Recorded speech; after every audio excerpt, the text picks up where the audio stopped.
Hello and welcome to another episode of India. Bonjour et bienvenue dans un nouvel épisode de l'Inde et la gauche mondiale. Si vous découvrez l'émission, n'oubliez pas d'appuyer sur le bouton d'abonnement. Pensez aussi à devenir membre YouTube, à nous soutenir sur Patreon ou à faire un petit don via le lien dans la description.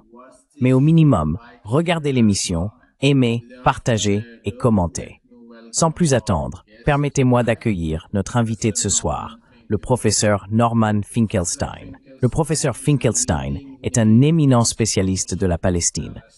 Parmi ses ouvrages les plus connus figurent L'industrie de l'Holocauste et Gaza, enquête sur son martyr. Professeur Finkelstein, bienvenue à nouveau dans l'Inde et la gauche mondiale. Welcome back to India and Global Left. Merci de m'avoir invité. I wanted to discuss the recently Je voulais discuter du récent rapport de la Commission d'enquête des Nations Unies sur la Palestine occupée, qui a conclu qu'Israël est coupable de commettre un génocide et de ne pas avoir empêché un génocide. Avant d'entrer dans les détails, pourriez-vous nous dire quelle a été votre première impression du rapport? What was your initial impression of the report?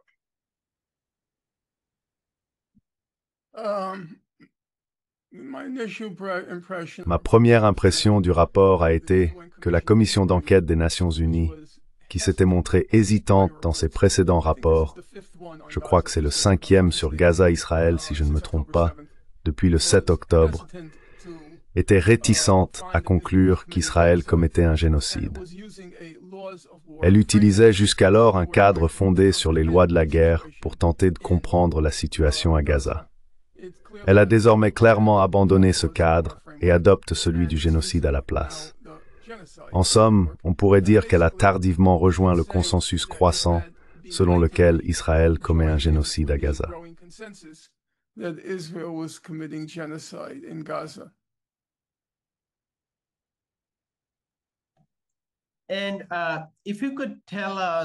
Et si vous pouviez nous dire, quel est votre sentiment quant à l'impact du changement de cadre des Nations Unies? Je pense particulièrement aux médias grand public. Personnellement, je n'ai pas remarqué beaucoup de changements dans leur manière d'analyser la situation. Je veux dire, ils s'en tiennent toujours au cadre du conflit. Mais je suis curieux. Quel est, selon vous, le positionnement des médias grand public face à ces deux cadres, la guerre et le génocide?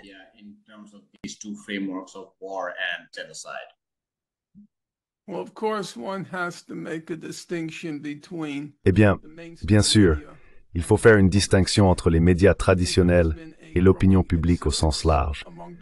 Je pense qu'il y a eu une acceptation croissante au sein du grand public de l'idée qu'Israël a commis et continue de commettre un génocide à Gaza.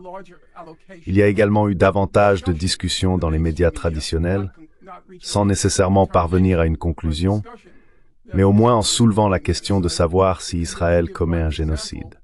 Pour donner un exemple, lorsque le rapport le plus récent de la commission d'enquête est paru, dirigé par l'ancienne chef des droits de l'homme de l'ONU, Navi Pillay, elle a obtenu un espace éditorial dans le New York Times pour présenter ses conclusions.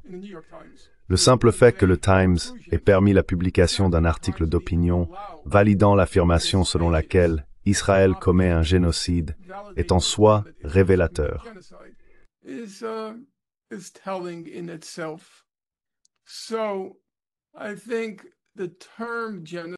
Je pense donc que le terme génocide fait désormais partie du discours public courant et que les médias grand public, qui subissent évidemment toutes sortes de pressions extérieures pour ne pas utiliser ce langage, se sont désormais ouverts, pour ainsi dire, à la possibilité de considérer qu'Israël commet un génocide. On peut le constater de plusieurs manières. Par exemple, Bernie Sanders affirme maintenant qu'Israël commet un génocide. Le candidat actuel à la mairie, Zohran Mamdani, a réaffirmé, malgré d'énormes pressions extérieures, que ce qu'Israël fait constitue un génocide. Il sait, je ne dis pas qu'il est nécessairement un politicien calculateur, mais il sait que cela ne nuira pas à sa position auprès de sa base naturelle. Et même s'il cherche à élargir cette base, il sait que cela ne lui portera pas préjudice.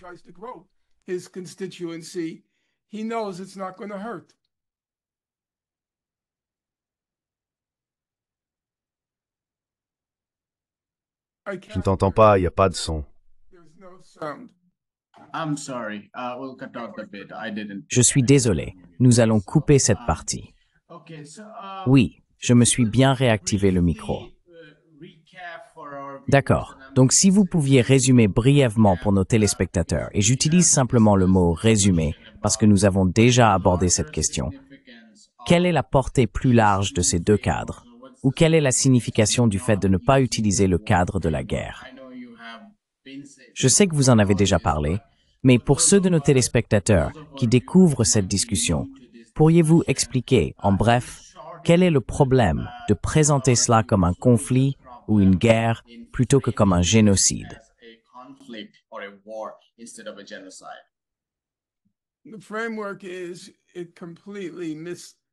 Le cadre induit complètement le public en erreur sur ce qui se passe à Gaza. Le cadre des lois de la guerre part du principe qu'une guerre s'y déroule. Il suppose que l'objectif principal d'Israël dans cette guerre est de l'emporter sur le champ de bataille et, comme le disent les médias dominants, de vaincre le Hamas. Ainsi, même si, dans le cadre des lois de la guerre, on reconnaît qu'Israël vise des civils, comme étant ce qu'on appelle des attaques indiscriminées ou disproportionnées, l'hypothèse générale reste qu'ils veulent gagner la guerre.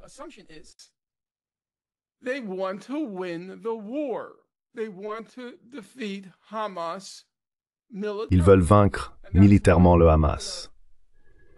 Et c'est pourquoi, pendant la première année, enfin peut-être la première année et demie depuis le 7 octobre, le sous-titre dans le New York Times était toujours « La guerre Israël-Hamas ». En d'autres termes, l'objectif d'Israël, on pourrait dire, eh bien Israël mène des bombardements terroristes, d'accord, mais le but ultime de ces bombardements terroristes est de vaincre le Hamas. Israël mène des attaques extrêmement disproportionnées, mais son objectif final est de vaincre le Hamas. C'est une guerre Israël-Hamas. C'était le cadrage, comme ils aiment l'appeler, je déteste toute terminologie postérieure à 1889, mais j'utiliserai le terme. C'est une guerre. Si c'est un génocide, c'est exactement le contraire.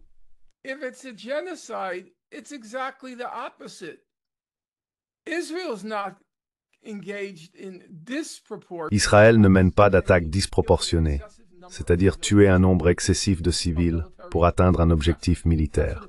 C'est cela qu'on entend par attaque disproportionnée, tuer trop de civils pour atteindre un but militaire.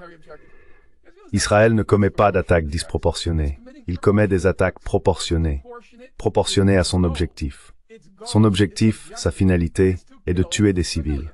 C'est son but, c'est sa finalité, tuer des civils. Ainsi, lorsque vous présentez cela comme une guerre, vous dissimulez le véritable objectif. L'objectif n'est pas d'infliger une défaite militaire. L'objectif est comme le stipule la Convention sur le génocide. L'intention, l'objectif, de détruire, en tout ou en partie, la population de Gaza.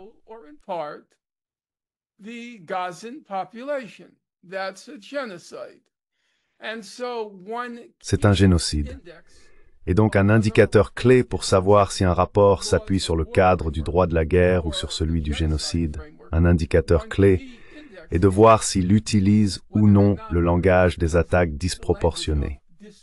Et si vous remarquez par exemple l'évolution de quelqu'un comme Piers Morgan, qui a le doigt levé pour sentir le vent mais garde aussi un œil sur ses sponsors, il faut tenir compte des deux, il a commencé, comme vous le savez, la première année avec la question standard « Condamnez-vous ce qu'a fait le Hamas et Israël a-t-il le droit à la légitime défense ?» C'était le cadre de toutes ces interviews.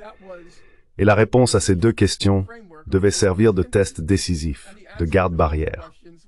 La réponse était « Oui, je condamne ce qu'a fait le Hamas et Israël a le droit à la légitime défense. »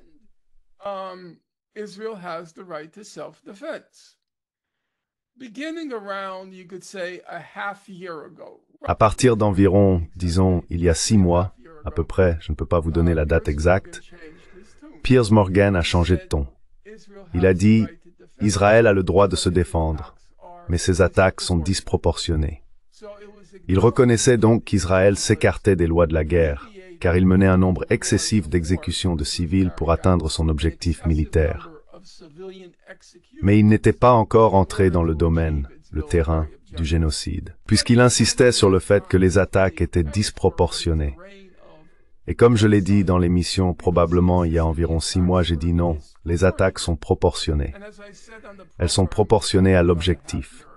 L'objectif est de détruire, en tout ou en partie, la population de Gaza.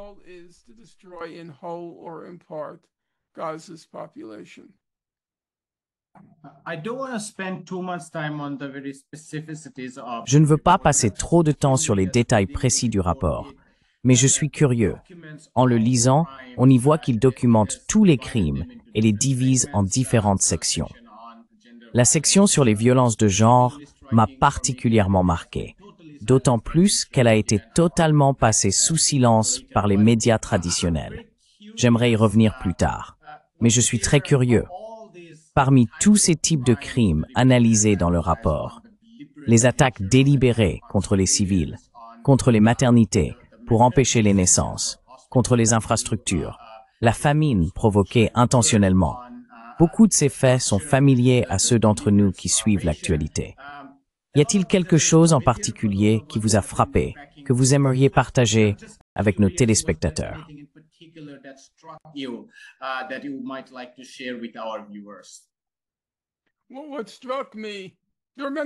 Eh bien, ce qui m'a frappé, il y a beaucoup de choses qui m'ont frappé. Ce n'est pas un rapport révolutionnaire. Soyons clairs là-dessus.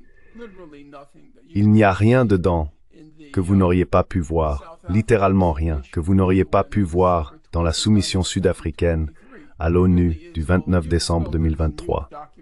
C'est vraiment une vieille nouvelle, même s'il y a de nouveaux documents. Ce qui m'a frappé, c'est qu'ils ont décidé de répondre directement à l'affirmation israélienne selon laquelle ils mènent une guerre à Gaza et qu'ils ont voulu réfuter cette affirmation. J'ai trouvé certains des arguments qu'ils ont utilisés pour la réfuter assez convaincants. Ils ont dit, vous visez tous ces enfants.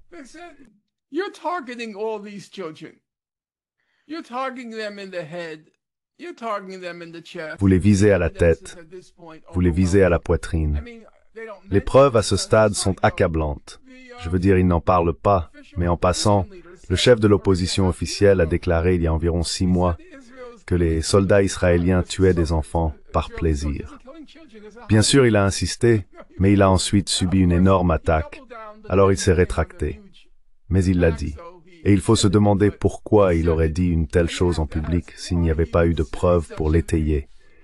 Quoi qu'il en soit, le rapport disait « Vous visez des enfants ». Quel rapport cela a-t-il avec la guerre contre le Hamas?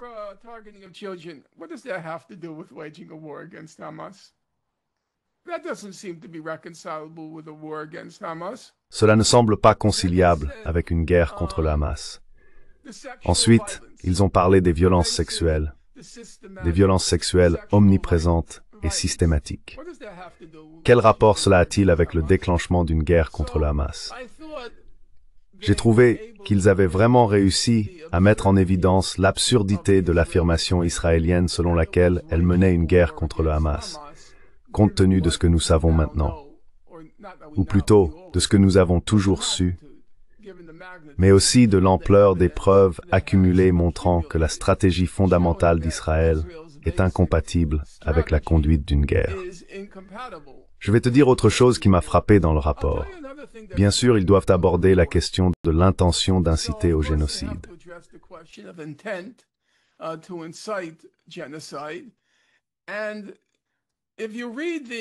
Et si vous lisez les citations, provenant de dirigeants israéliens et d'autres éléments de la société israélienne, ces citations remontent à octobre 2023, il y a 2 ans. Et qu'ont-ils dit? Nous allons réduire Gaza en ruine. C'est ce qu'ont déclaré les dirigeants israéliens. Il n'y a pas de distinction entre civils et combattants à Gaza. Nous allons expulser la population. Ce qui m'a frappé, en les relisant 2 ans après les faits, c'est que si vous vous souvenez, les défenseurs d'Israël disaient, en réponse à ces citations, eh bien, ces propos ont été tenus sous le coup de l'émotion. Ils étaient tellement indignés, tellement choqués.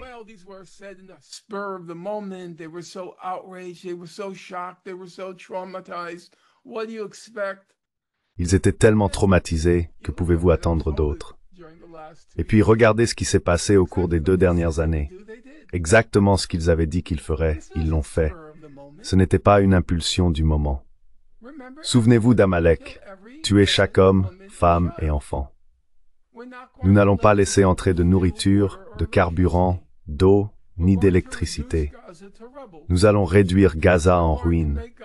Nous allons rendre Gaza invivable. Ils ont exécuté exactement ce qu'ils avaient annoncé. Donc, l'alibi selon lequel ces paroles auraient été prononcées sous le coup de l'émotion, du choc, du traumatisme, etc. Les preuves sont là maintenant. Non, ce n'était pas le cas.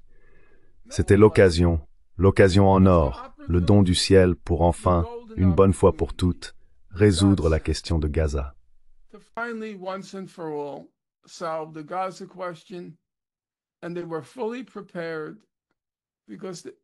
Et ils étaient pleinement préparés, car non seulement cette direction israélienne, mais tout l'État israélien attendait ce moment depuis 1967, le moment de résoudre une fois pour toutes la question de Gaza. Il y a eu d'autres occasions. En 1991, pendant la première guerre du Golfe, il y avait beaucoup de spéculations selon lesquelles, une fois que Saddam Hussein commencerait à tirer des scuds sur Israël, celui-ci s'en servirait comme prétexte pour expulser la population de Cisjordanie. À cette époque, Gaza n'était pas vraiment au centre de l'attention. C'était la Cisjordanie. Ils auraient voulu le faire, mais ils ne le pouvaient pas, car le président Bush père avait réuni cette grande coalition, obtenu 8 votes au Conseil de sécurité de l'ONU, et craignait les conséquences. Rappelez-vous, la coalition contre Saddam en 1991 comprenait des pays comme la Syrie. Tout le monde était d'accord pour renverser Saddam Hussein.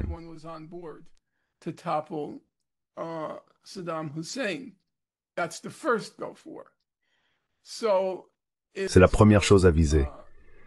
Donc si Israël, à l'époque dirigé par Yitzhak Shamir, si Shamir avait tenté un nettoyage ethnique de la Cisjordanie, cela aurait fait éclater la coalition. Ainsi, même si l'Irak tirait ses roquettes, ce gouvernement était une plaisanterie, comme vous le savez, mais rendons-leur tout de même ce mérite. Le président Bush père, Bush et Baker, le secrétaire d'État Baker, ont donné des ordres stricts. Shamir devait simplement encaisser les attaques. Vous ne pouvez rien faire car nous avons une coalition et vous allez faire ce que nous disons. Et puis, en 2003, au moment de l'invasion de l'Irak, la deuxième guerre du Golfe, il y avait également des spéculations selon lesquelles Israël en profiterait pour procéder à une expulsion massive. Cela non plus ne s'est pas produit. Mais cette fois, l'ampleur de l'attaque combinée avec le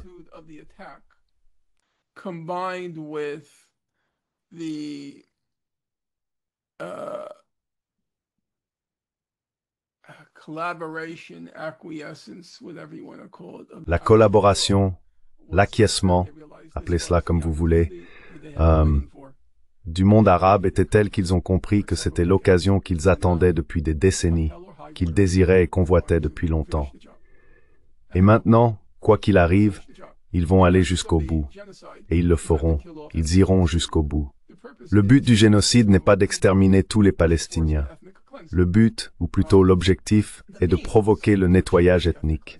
Le moyen d'y parvenir est le génocide. L'intention est de détruire la population de Gaza, en tout ou en partie, afin de réaliser enfin 2 choses. Chasser les Palestiniens de Gaza et ouvrir les portes de l'Égypte ou de la Jordanie, quelque part, pour leur offrir un lieu où aller.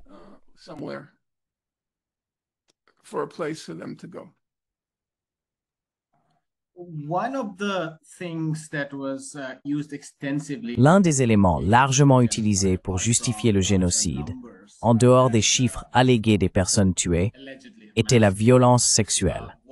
Beaucoup de ces récits sur le viol systématique se sont révélés être des canulars.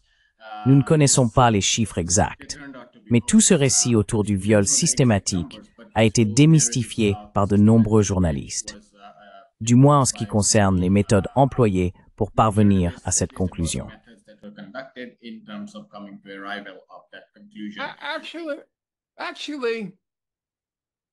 En réalité, la personne qui a le plus démystifié les accusations est la même que celle qui les a confirmées. C'est Pramila Patten. La mission Patten, mandaté par le secrétaire général Guterres, était essentiellement un os que Guterres jetait aux Israéliens, car il subissait une énorme pression après sa déclaration sur Gaza à la suite du 7 octobre. Il avait dit qu'il fallait replacer les événements dans un contexte historique. Et cela a rendu les Israéliens fous, absolument fous. Ils étaient déterminés à l'abattre. Il était pris pour cible et il le savait. Il l'a dit en privé, ils veulent ma peau, je suis dans leur ligne de mire. Et ensuite, les organisations de femmes israéliennes ont commencé à affirmer qu'un double standard était appliqué lorsque d'autres femmes sont victimes de violences sexuelles, y compris de viols.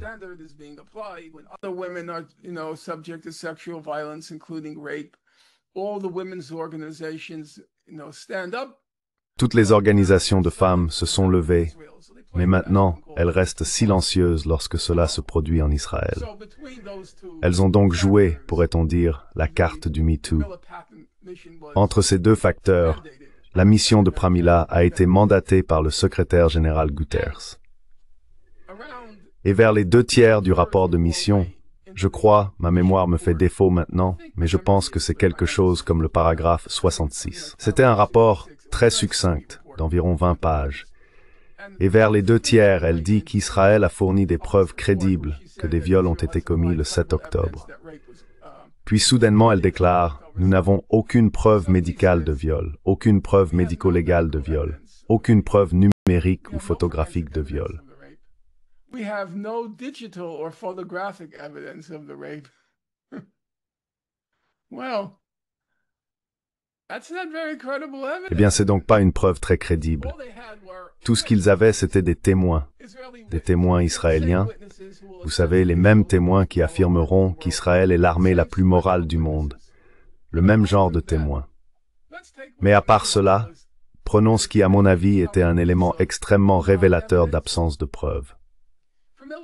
Pramila Patten a dit « Nous avons examiné 5000 photographies. Il y avait 5000 photographies prises d'Israël le 7 octobre. Il y avait 50 heures, 5-0, 50 heures de vidéos numériques du 7 octobre. Et elle a dit, et je la cite, qu'il n'y avait aucune preuve numérique ou photographique de violence sexuelle. C'est ce qu'elle a dit, pas seulement de viol. Il n'y avait aucune preuve numérique ou photographique de violence sexuelle directe. Voilà le problème.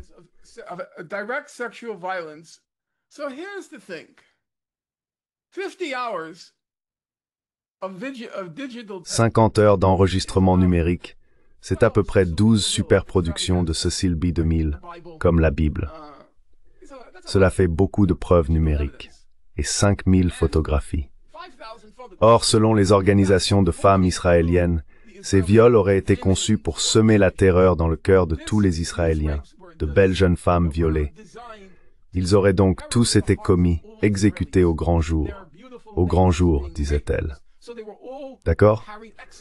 Tout cela se déroule à la frontière, jouxtant Gaza, donc il doit forcément y avoir beaucoup de caméras de sécurité là-bas. Et elle dit, Pramila Patten, nous avions des preuves issues de la vidéosurveillance, des caméras embarquées, des caméras piétons, parce que les combattants du Hamas avaient des caméras. Nous avions des preuves issues des téléphones portables. Voici donc la perplexité. Beaucoup de surveillance. Tout cela se passe à la frontière avec Gaza.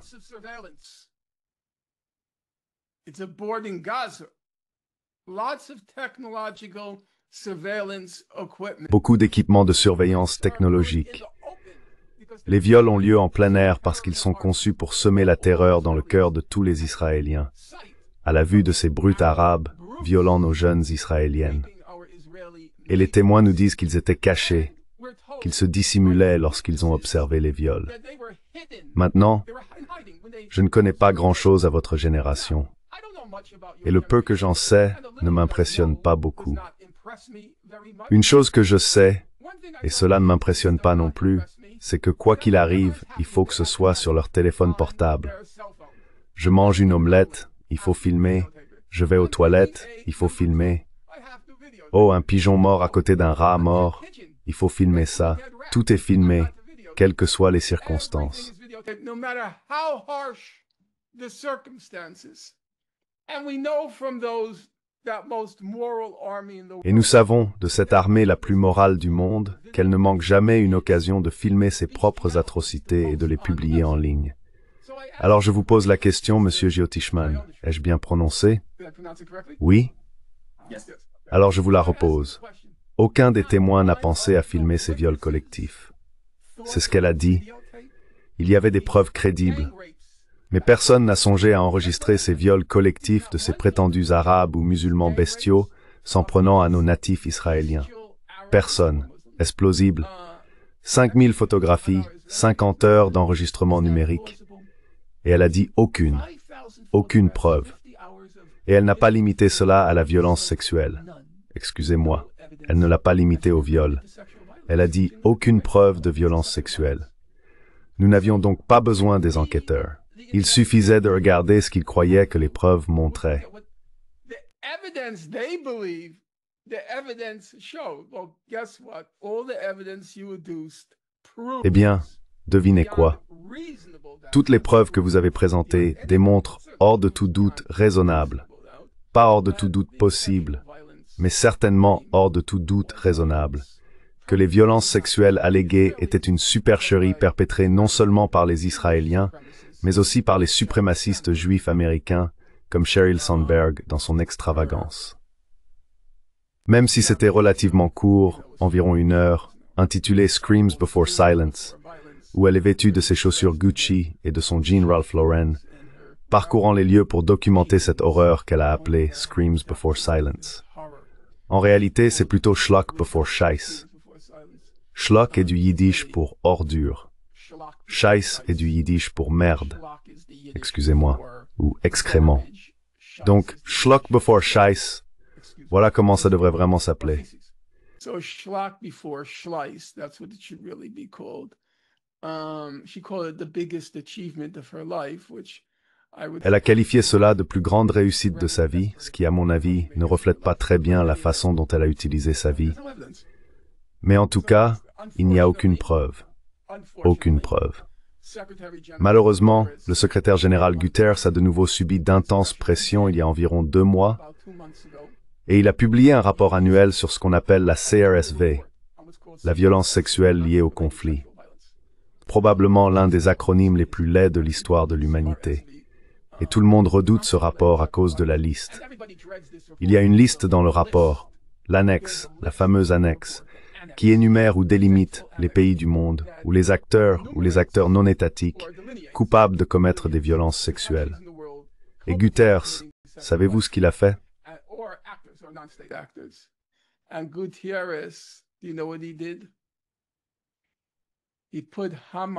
Il a mis le Hamas sur la liste et n'a pas mis Israël. Il a laissé Israël de côté. C'était tellement évident. Tellement évident, vous savez, comme toujours, on ne sait jamais si c'est du chantage ou un pot de vin. Guterres ne me semble pas être le genre de personne à accepter un pot de vin. Donc c'est du chantage ou une pression intense. Certains spéculent qu'on lui a dit que s'il ne mettait pas le Hamas sur la liste tout en excluant Israël, la réduction du financement de l'ONU par Israël et les États-Unis s'aggraverait. En ce moment, comme vous le savez, l'ONU est en crise. Il licencie des dizaines de milliers de personnes à cause des coupes dans le financement américain. Et ils ont utilisé cela comme moyen de pression.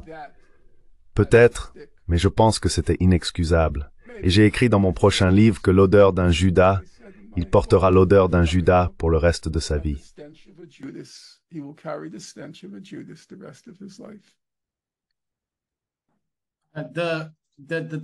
Le rapport de la Commission des Nations Unies documente également la violence fondée sur le genre et la violence sexuelle. Il est très mesuré. Il évoque une vingtaine de cas environ et ne décrit pas de viols collectifs commis en public. Il parle principalement de détenus dans les prisons israéliennes.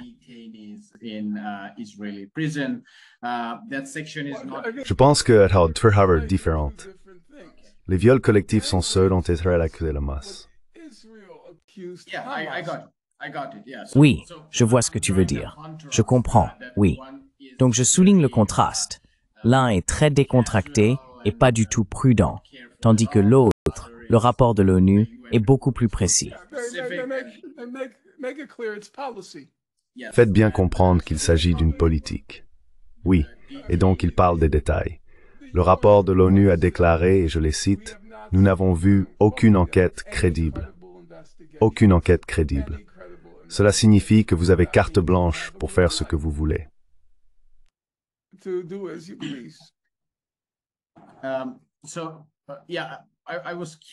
Alors, oui, j'étais curieux de connaître ta réaction face à la manière dont les médias grand public, je pense au Guardian et au New York Times, tous deux remplis de féministes par exemple, ont traité ces sujets. On en a vu beaucoup pendant, tu sais, les invasions de la Libye ou de l'Afghanistan. Comment toutes ces choses ont été justifiées au nom du féminisme. On a vu beaucoup d'articles du Guardian et du New York Times pendant l'affaire Julian Assange expliquant qu'il devait être jugé. Et puis bien sûr, l'année suivante, le 7 octobre. J'ai été frappé par le fait qu'après la publication du rapport de l'ONU qui documentait des incidents horribles, des concombres introduits dans l'anus d'hommes et de femmes, et une femme qui a été à plusieurs reprises,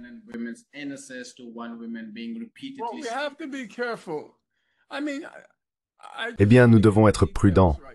Je veux dire, je veux simplement que les détails soient exacts. Je ne dis pas que tu te trompes, je veux juste être précis. Les accusations de viol ne concernaient que des hommes. Ils ont dit qu'il y avait des craintes de viol contre des femmes, mais les viols réels, l'utilisation de divers objets introduits dans l'anus, ne concernaient que des hommes. J'ai examiné cela attentivement parce que je voulais moi-même vérifier les faits. Il y a eu des menaces de viol contre des femmes et évidemment toutes sortes de violences sexuelles commises contre elles. Mais si nous faisons la distinction, si tu penses que la distinction est importante entre le viol et d'autres formes de violence sexuelle, l'accusation de viol n'a été portée que contre des hommes.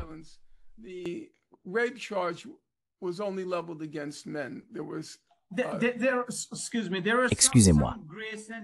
Il y a certaines phrases ambiguës. Par exemple, la Commission a également reçu des informations crédibles concernant de nombreux cas de viol et d'agression sexuelle, y compris l'utilisation d'une sonde électrique pour provoquer des brûlures à l'anus, ainsi que l'insertion d'objets tels que des bâtons, des manches à balai et des légumes dans l'anus des détenus. Ici, nous ne voyons pas de précision sur le genre, bien que phrase prose précédente par d'un homme.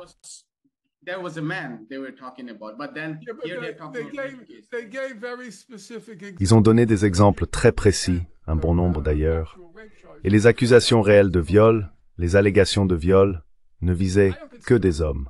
Enfin, vraiment, quelle différence ça fait-il? Que l'on commette un viol contre un homme ou contre une femme, c'est un viol.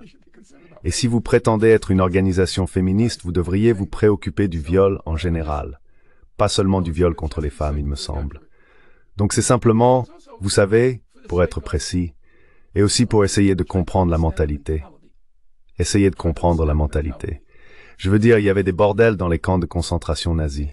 Il y avait des bordels.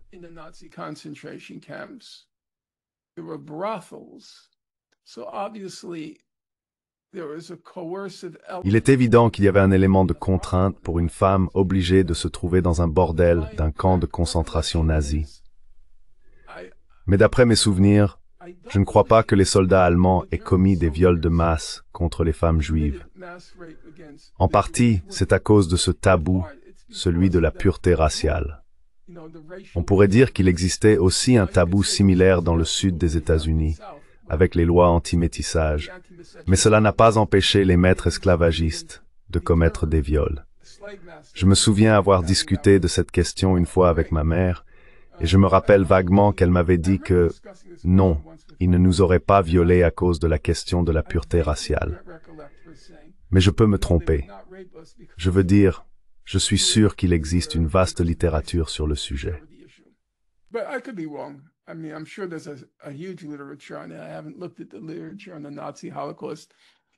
Je n'ai pas consulté la littérature sur l'Holocauste nazi depuis 25 ans, donc je ne peux pas vraiment dire ce qu'ils en disent aujourd'hui. Quoi qu'il en soit, comme je l'ai dit, il semblait y avoir une distinction pour les soldats israéliens entre sodomiser des hommes et commettre un viol contre des femmes. Mais, évidemment, il y a eu toutes sortes d'humiliations infligées aux femmes. Il semble, c'est difficile à dire. Dans les rapports précédents, la commission d'enquête mettait l'accent sur les hommes. Elle qualifiait cela de crime contre l'humanité, en disant que cela visait les hommes musulmans pour les humilier et les dégrader. Ici, dans ce dernier rapport, c'est plus équilibré, la cible étant à la fois les hommes et les femmes, sauf en ce qui concerne la question du viol. C'est ainsi que je le comprends.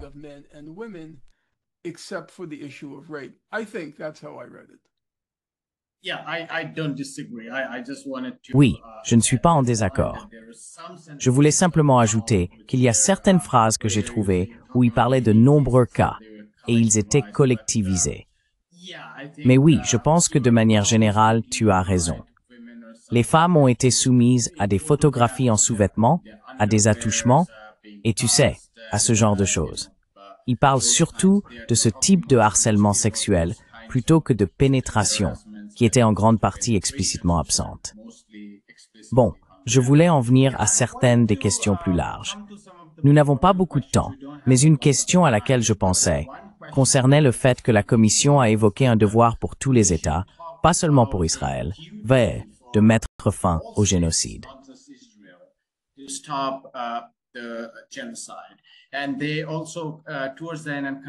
Et ils évoquent aussi vers la fin, corrigez-moi si je me trompe, le fait que ce devoir inclut le droit de sanctionner Israël. Donc je pense, vous savez, au mouvement boycott des investissements sanctions, mais aussi au type de débats qui ont lieu parmi ceux qui se concentrent sur la Chine, avec la question de savoir si la Chine en fait assez pour arrêter le génocide. Et l'un des arguments avancés est que la Chine ne peut pas sortir des normes internationales pour sanctionner Israël, car cela ressemblerait aux pratiques des États-Unis et de l'Occident. Donc, je vous pose une question plus générale. Quelle est l'implication du fait que la Commission affirme que tous les autres États ont non seulement le droit, mais même le devoir d'arrêter ce génocide? Qu'est-ce que cela signifie en termes d'actions concrètes?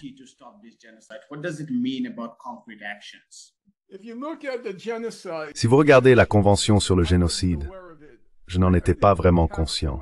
Cela n'a pas attiré mon attention avant récemment, lorsque je lisais les rapports. Si vous regardez la Convention sur le génocide,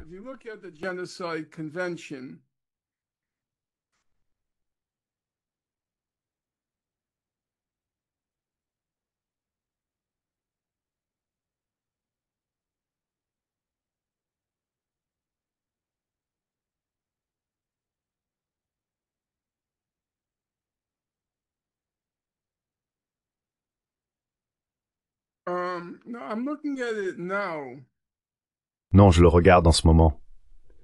Je ne le trouve pas pour l'instant. Les États sont tenus d'agir non seulement lorsqu'un génocide est en cours, mais aussi lorsqu'il existe un risque de génocide. Donc, puisque tout le monde reconnaît que nous sommes à une limite où il y a un risque réel, qu'il se produise ou non, on peut en débattre. Le rapport indique que les États ont une obligation, pas seulement Israël, mais si un risque existe, les autres États ont l'obligation d'agir. C'est important. Écoutez, ils ont aussi des obligations en vertu des conventions de Genève d'agir. Les parties contractantes ont l'obligation d'agir non seulement pour le génocide, mais aussi pour les crimes de guerre et les crimes contre l'humanité.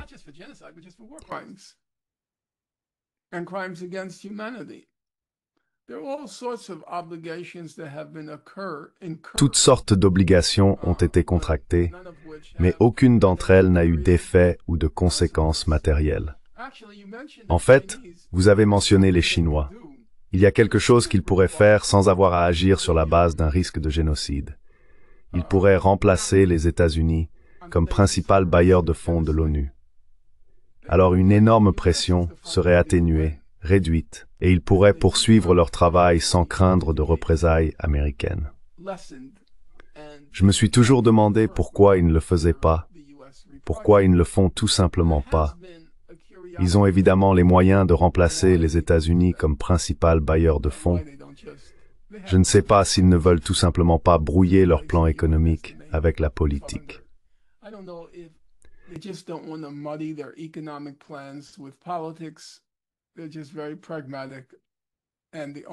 Ce sont simplement des gens très pragmatiques. Et la seule question politique qui les préoccupe, c'est celle qui les touche directement. Là, ils s'intéressent à la politique. Si ça les touche indirectement, voire de loin, ils restent en dehors de la politique. Ils sont simplement, malheureusement, je sais que ça ne va pas vous plaire, M. Moudiar Jyothishman, comme Trump. Ils ne s'intéressent qu'aux affaires. C'est donc une des raisons pour lesquelles ils ne veulent pas se salir les mains en devenant le principal bailleur de fonds à la place des États-Unis, et aussi parce qu'ils ne veulent pas s'attirer les foudres des États-Unis.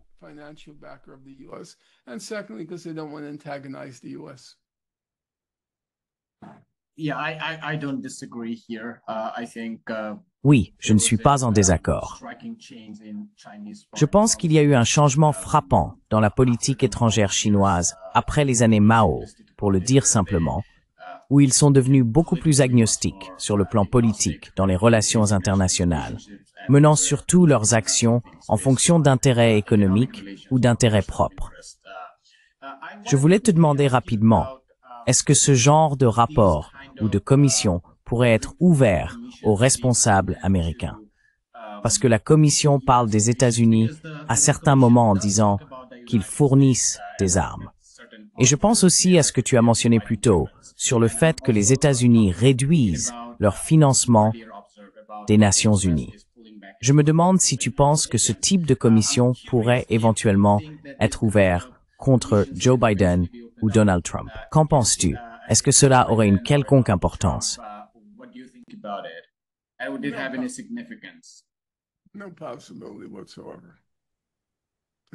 Aucune possibilité. Absolument aucune. Zéro. On peut voir que Guterres est probablement l'un des meilleurs secrétaires généraux de l'ONU. En réalité, il n'y a jamais eu de bon secrétaire général de l'ONU depuis U Thant, qui était un homme très bien, très décent, honnête, simple, honnête. Il était secrétaire général pendant la guerre du Vietnam. Je me souviens que le professeur Chomsky l'a rencontré et a dit que c'était un homme très décent et qu'il avait reconnu qu'il ne pouvait rien faire contre les États-Unis au Vietnam. Mais depuis U Thant, il y a eu Waldheim, il y a eu le type d'Égypte. Comment s'appelait-il déjà? Il avait les deux mêmes premiers prénoms, quelque chose. Comment s'appelait-il? Boutros Ghali.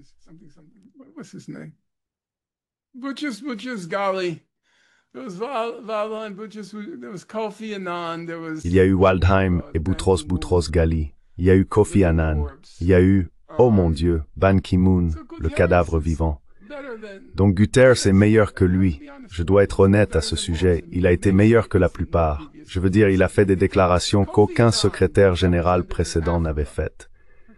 Kofi Annan, le représentant de l'Afrique, d'accord, très élégant, raffiné, c'était un type à la Obama.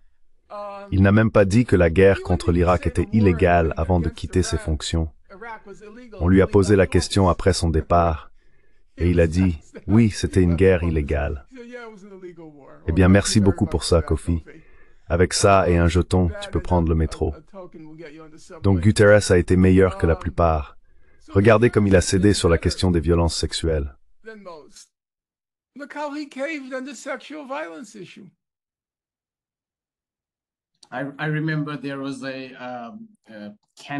Je me souviens qu'à cette époque, il y avait un candidat indien qui se présentait contre Kofi Annan. Il s'appelait Shashi Tharoor et il s'exprimait généralement très bien. En Inde, on racontait que sa candidature n'avait pas été soutenue par les États-Unis parce qu'il voulait quelqu'un qui resterait silencieux. C'était pendant la période unipolaire des États-Unis, l'Afghanistan avait eu lieu et l'Irak aussi. Je ne me souviens plus exactement si l'Irak venait tout juste d'avoir lieu ou si les plans étaient déjà établis, mais c'était l'histoire. Nous arrivons à la fin, peut-être encore quelques minutes. Pourriez-vous conclure en parlant de l'importance de ce rapport en parallèle avec l'enquête en cours de la CIJ?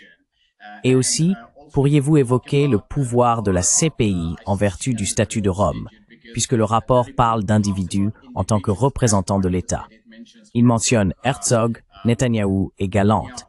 Il précise également qu'ils n'ont pas enquêté sur Smotrich, mais que d'autres devraient le faire. Ma question est donc, comment ces différentes commissions interagissent-elles entre elles? question is, how do these different commissions interact among each other? Look, Écoutez, international law, le droit international est ce qu'on en fait. what you do with it. Ce sont des armes idéologiques. Si vous avez un mouvement, vous pouvez les citer, vous pouvez vous y référer.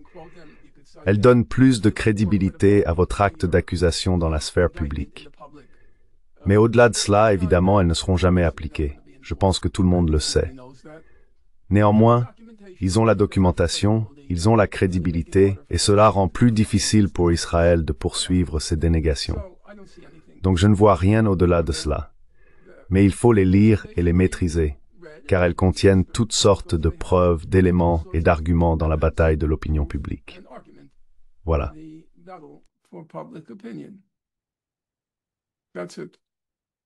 And I Je ne dirais pas que la bataille pour l'opinion publique est insignifiante à long terme. Peut-être à court terme. maybe in the short run, yes. If you believe that it's trivial, then you're wasting your time. Right. Si vous pensez que c'est insignifiant, alors vous perdez votre temps. Très bien. Si vous êtes une personne de gauche, absolument. La seule arme que nous ayons, c'est l'arme de la vérité. Bon, nous avons trois armes. Nous avons la vérité, nous avons la justice, et nous avons le peuple dans notre ligne de mire, le proverbial 99%. Voilà ce que nous avons, la vérité, la justice et les 99%. En réalité, c'est plutôt 80%, mais peu importe. Poétiquement, 99 sonne mieux. Nous devons donc faire le meilleur usage possible de toutes ces armes. Ces rapports de l'ONU sont des armes importantes dans notre arsenal de vérité et de justice. C'est cela la vocation de la gauche, tenter de rallier les masses, car vous n'avez rien d'autre. Vous n'avez pas l'argent, vous n'avez pas l'organisation, vous n'avez pas les médias, vous n'avez aucune autre arme. Donc si vous renoncez à essayer de rallier le peuple, alors la lutte est terminée. Il n'y a plus rien pour quoi se battre. Then there's nothing to fight for anymore. Nous allons nous arrêter là, professeur Finkelstein. Merci beaucoup pour votre temps. And thank you. Merci. Si vous avez apprécié notre contenu jusqu'à présent et souhaitez que nous construisions une archive pour la gauche, j'ai deux demandes.